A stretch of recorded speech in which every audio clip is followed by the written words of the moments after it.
Considering the significance of this announcement, it is important to remember where this work began and all that was required to arrive at this moment. It was the fall of 2017 when I announced the creation of the Community Safety Advisory Commission as part of the comprehensive neighborhood safety strategy to address officer-involved shootings, simmering community tensions, and rising rates of violent crime. We moved quickly to seed a group composed of experts and individuals from a variety of fields and perspectives. The Commission's charge was to assess policing in Columbus and to identify opportunities for improvement in the way our Division of Police serves and protects the public.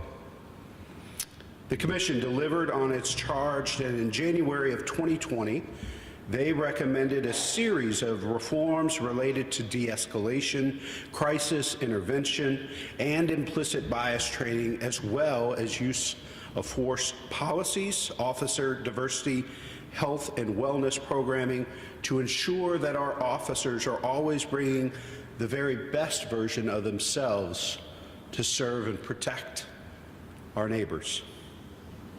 To touch on some of the most significant reforms we have implemented so far, we seated the Civilian Review Board Work Group in July of 2020 to explore how best to establish civilian oversight of the Division of Police, one of the Commission's central recommendations. The group completed their work during the months that followed, mapping out how best to proceed and what form this proposed oversight should take. At the same time, we moved to get a charter amendment in front of voters in November of 2020, which called for the creation of the Civilian Police Review Board and Inspector General for the Division of Police. Making the board and the Inspector General part of the city charter means that no mayor who follows me will be able to disband or defund them without returning to the voters. Columbus residents overwhelmingly approved the charter amendment, and we began working right away to bring both entities online. In partnership with Columbus City Council, we seated the Civilian Police Review Board last year, and the board held its first meeting in August. From reviewing instances of police misconduct and deciding whether to initiate independent investigations to providing recommendations for officer discipline, the board is a critical component of our overarching strategy to strengthen trust, transparency, and accountability between law enforcement and the public. One of their first tasks was to launch a national search for an independent Inspector General, with whom they will partner to conduct investigations and who will have the full authority to compel evidence and testimony from sworn officers when the need arises. And today, after an extensive review process, we are pleased to announce who this Inspector General will be. To reiterate, in 2 short years, since we've received the recommendations from the Safety Advisory Commission, we were able to change the city charter to include a Civilian Police Review Board, seat the board, and hire an Inspector General. As you all know, in these same 2 years, we were battling an unprecedented global pandemic, as well as the economic fallout it brought with it. In a moment, we will hear directly from the chair of the Civilian Police Review Board, Janet Jackson, as well as the city's first ever Inspector General. But first, I want to thank Chair Jackson for her incredible service and leadership throughout this entire process. When asked to serve her community, she has, time and again, stepped up with skill and distinction. Most recently as chair of the Community Safety Advisory Commission and currently as chair of the Civilian Police Review Board. Her experience as a former city attorney and member of the judiciary has been instrumental to these historic efforts, and I'm so grateful to have her as a committed partner in building a more peaceful, prosperous, and safe city. It's my pleasure to introduce the Chair, the Civilian Police Review Board, Chair Janet Jackson.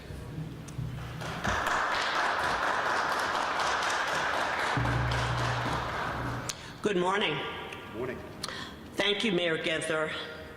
It is truly my honor to continue to serve the community with this crucial and important work.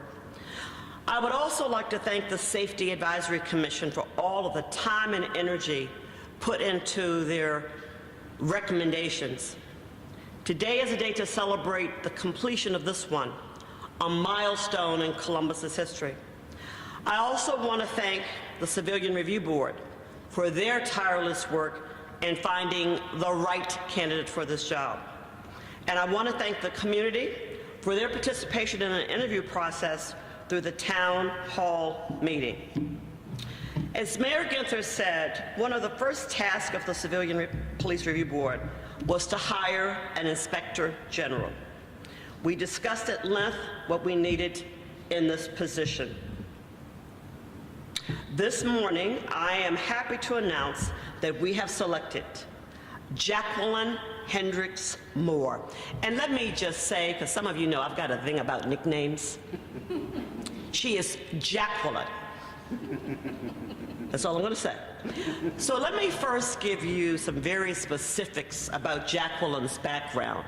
And then I want to share just some perspectives that I have as the chair leading this process.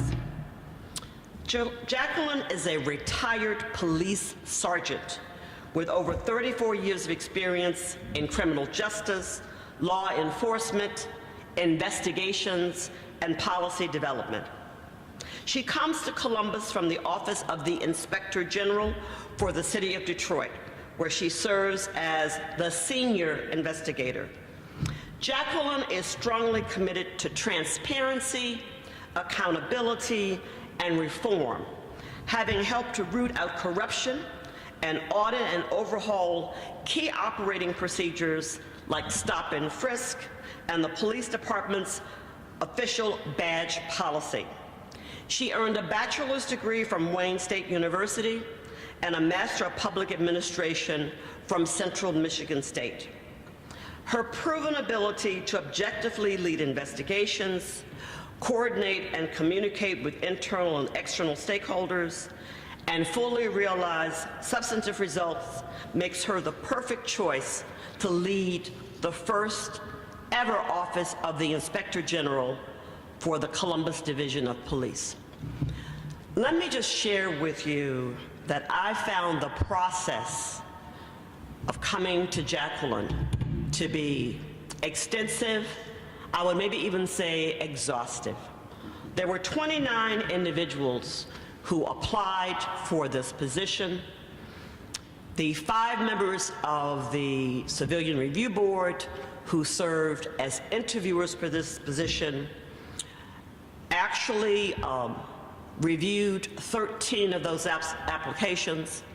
We selected 6 individuals to be interviewed, and it was clear from that first interview that Jacqueline was going to bring passion, commitment, a desire to do the very best job that she possibly can. We, in executive session yesterday, had quite a good discussion of the 2 candidates, and I do want to thank those individuals who pursued this position. But we were able to decide that Jacqueline Hendricks Moore was truly the very best person to undertake this work for the city of Columbus. On a personal note, I had dinner with Jacqueline last night, and as I was leaving the hotel,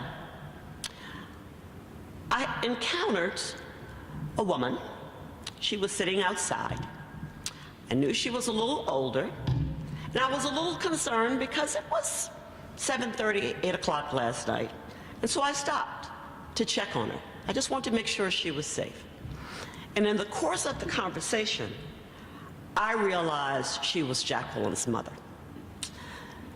No mother could be more proud of her daughter than Jacqueline's mom. She is so excited for her daughter to start this next phase of her career. She is excited that she will be moving to Columbus, and so I know that as she makes this move from Detroit to Columbus, she will have the full support of her family. It is truly my pleasure to introduce to you Inspector General Jacqueline Hendricks Moore.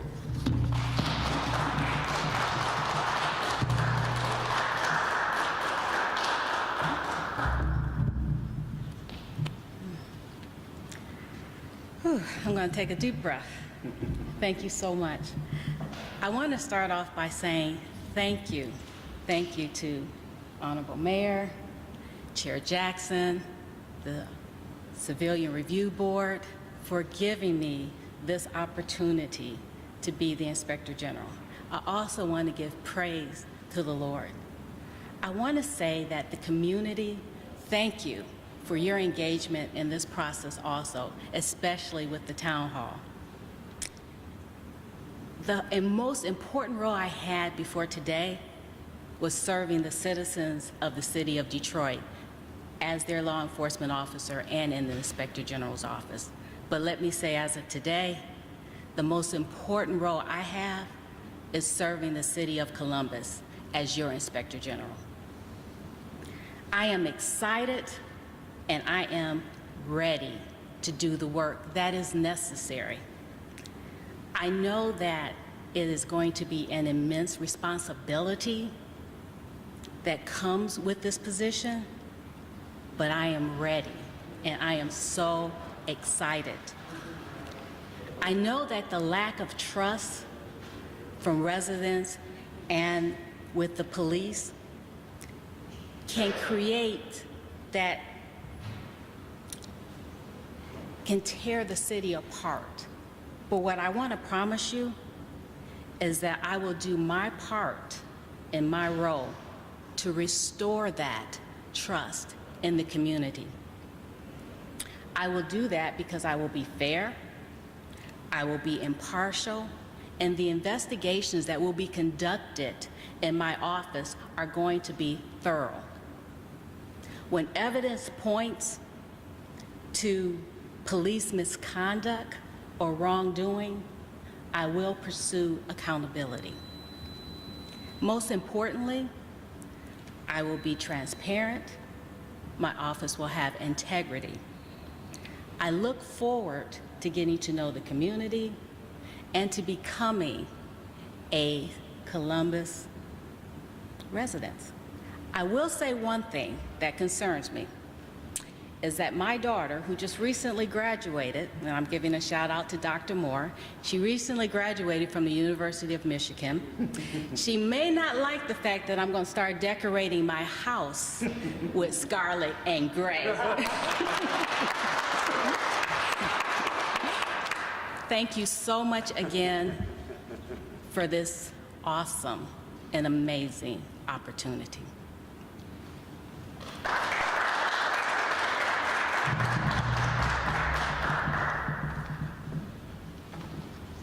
I think at this time, if there are questions of us, we would entertain them. Yes.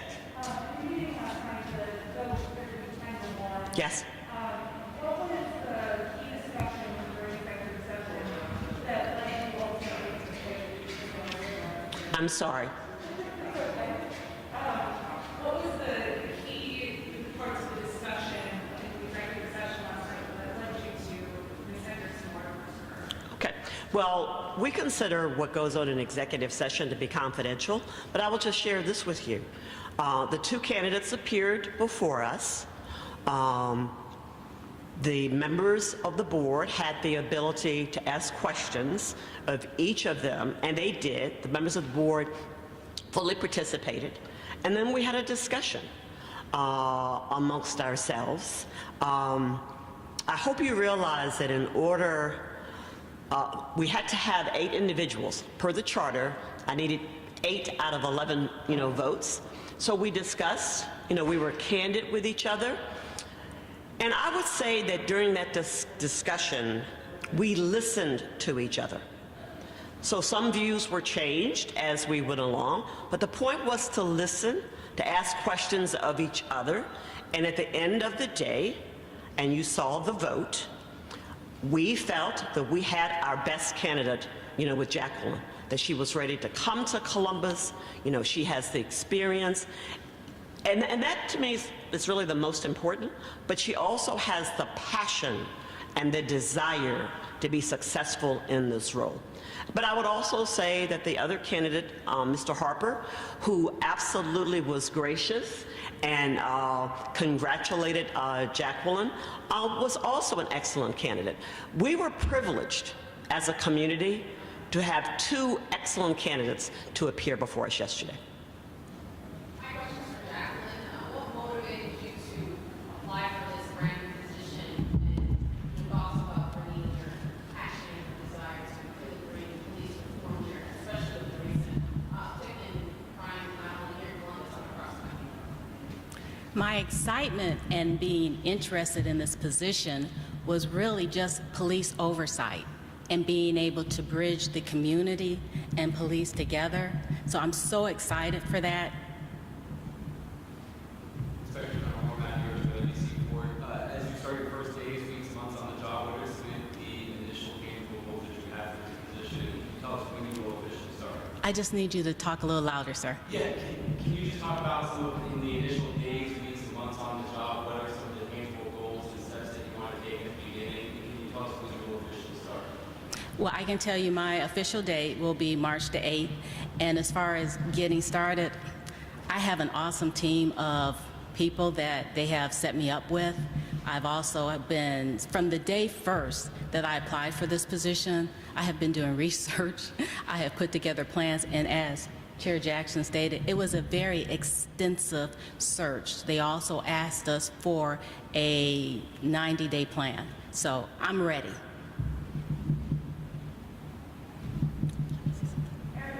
Excuse me, and might I also say, I want you to think about this.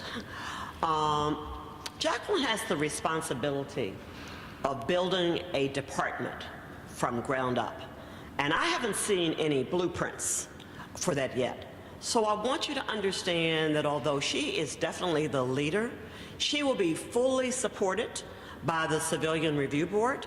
I will be very close to her, and also the resources at this point of the city of Columbus in terms of helping her to get to know the city, the communities. She doesn't have to feel that she's doing that alone, because that's not the Columbus way. We will be there to fully support her, but she will be our leader.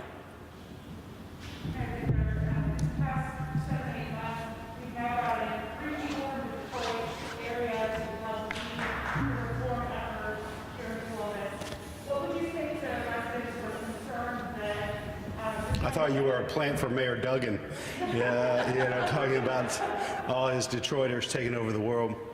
No, we're very, very fortunate. We've had some outstanding leaders from the city of Detroit. Most folks probably that cover public safety issues don't know Maureen Stapleton, who is the director of one of our key priorities and efforts, Celebrate One, who also is from Detroit. So I'm not sure Mayor Duggan is going to speak to me at our next U.S. Conference of Mayors gathering, but we're excited. We're excited about having folks come to our city. We're excited about having a new safety director coming from outside. We want the very best here in the city of Columbus. And if we were looking for a new football coach for Ohio State, and I know our largest employers and private sector leaders are always looking for the very best, whether they're from the city of Columbus or outside.